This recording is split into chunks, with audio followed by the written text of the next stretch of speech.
주거는 양주 오군 오현 출신으로 잘생기고 힘이 셌다고 하며 변론에도 능했다고 합니다.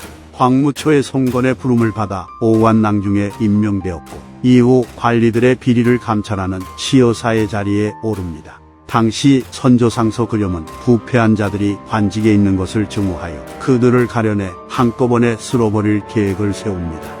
주거는 그렴의 신념 자체는 옳다고 느꼈지만 아직 천하가 안정되지 않았기 때문에 관리들을 한 번에 파면시키는 것은 무리한 행동이라 생각합니다. 그래서 주거는 그렴에게 마땅히 공으로 허물을 덮고 결점을 따지지 않고 인재를 취하며 깨끗한 자를 청구하고 혼탁한 자를 차츰 걸러내는 것으로 충분한데 만약 일시에 관리들을 좌천시키거나 파면시킨다면 장래에 재앙이 생길 것입니다. 라고 충고해줍니다.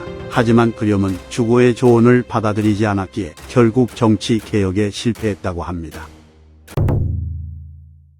송건은 병사들을 통솔할 장수가 없음을 애석하게 여기고 탄식하며 염문과 장원을 추념했다고 합니다. 그리고는 주거가 문무의 재능을 겸비했다고 생각해 그가 염문과 장원의 뒤를 이으면 된다고 여겼고 이에 주거를 건의교위로 임명한 뒤 병사들을 이끌고 호숙 지역에 주둔하도록 했다고 합니다. 황룡 원년 송건은 건업으로 천도를 한 뒤 주거를 불러들여 자신의 딸인 손노육과 혼인을 시킵니다. 그리하여 주거는 송건의 사위가 되었고 관직도 수직 상승하게 되는데 그는 좌장군에 임명되고 운양우에 봉해졌다고 합니다.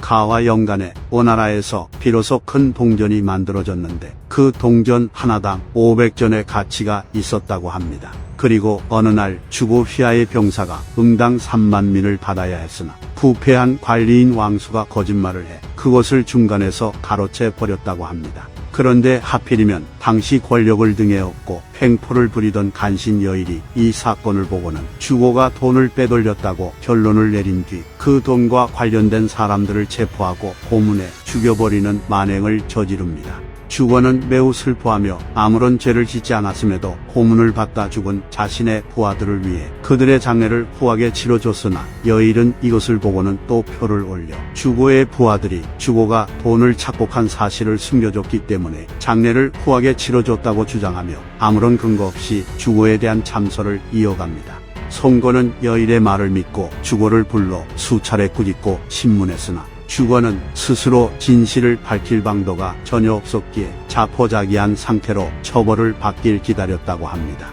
그러나 다행히도 정굴리 유조가 진실을 밝혀내 왕수가 그 돈을 가로챈 범인이라는 것을 알아냈고 이에 주거는 풀려날 수 있었습니다. 이 사건으로 송건은 매우 깊이 깨달으며 주거도 억울함을 당했는데 하물며 다른 관리와 백성들은 라고 말하고는 여일의 죄를 철저히 조사하여 처리하도록 했고 진실을 밝혀낸 유조에게는 100만전을 하사했다고 합니다. 이궁의 변으로 신하들이 태자인 손아파와 노왕인 손패파로 나뉘어 다툴 때 주거는 딱히 대놓고 누구의 편을 들지는 않았던 것으로 보이나 송건이 손패파의 말만 듣고 손아파의 핵심 인물인 오찬을 죽이고 고담을 유배 보낸 다음 태자인 손아까지 유폐시키는 결정을 내리자 주거는 이렇게 가다가는 나라가 큰 혼란에 빠질 거라고 생각합니다. 그래서 그는 상서복이와 구랑과 함께 여러 문무 관리들을 거느리고 날마다 대궐로 찾아가 스스로를 올가묶은 채로 머리를 땅에 닿도록 절하며 태자인 손아를 풀어줄 것을 청했다고 합니다. 은기의 통호에 따르면 주거는 송건에게 신이 듣기로 태자는 국가의 근본이고 지금 태자는 본성이 어질고 초성스러우므로 천하가 성심을 다하여 순종하는데 지금 갑자기 꾸짖는다면 장차 하루아침에 근심이 생겨날 것입니다. 그리고 옛날에 진나라 헌공이 여희의 말을 들어주어 신생은 위험해졌고 한나라 무제가 강충을 믿어 여태자는 원통하게 죽었습니다. 신은 마음속으로 태자가 그 근심을 견디지 못할까 두렵고 비록 넷째 아들의 궁을 세워 태자의 자리를 대신하려 해도 태자의 빈 자리는 전혀 채워지지 않을 것입니다. 라고 간언했다 합니다. 그러나 송건은 오히려 신하들의 이러한 행동을 보고는 매우 분노했다고 하며 이들을 다 쫓아내버립니다. 그리고 송건은 고심 끝에 결국 손아를 태자 자리에서 내쫓고 막내 아들인 손량을 태자로 세우려 합니다. 그러자 주거는 불안과 함께 또 송건에게 계속해서 간언을 했는데 송건은 그들을 궁궐로 강제로 끌고 와 장 100대를 때렸다고 합니다. 이처럼 주거는 의로운 얼굴빛을 한 채로 간절하게 간언하며 죽음으로써 태자인 손아를 지키려 했기 때문에 결국 신도군의 승으로 좌천되어 표기장군에서 말단 관리가 되어버립니다.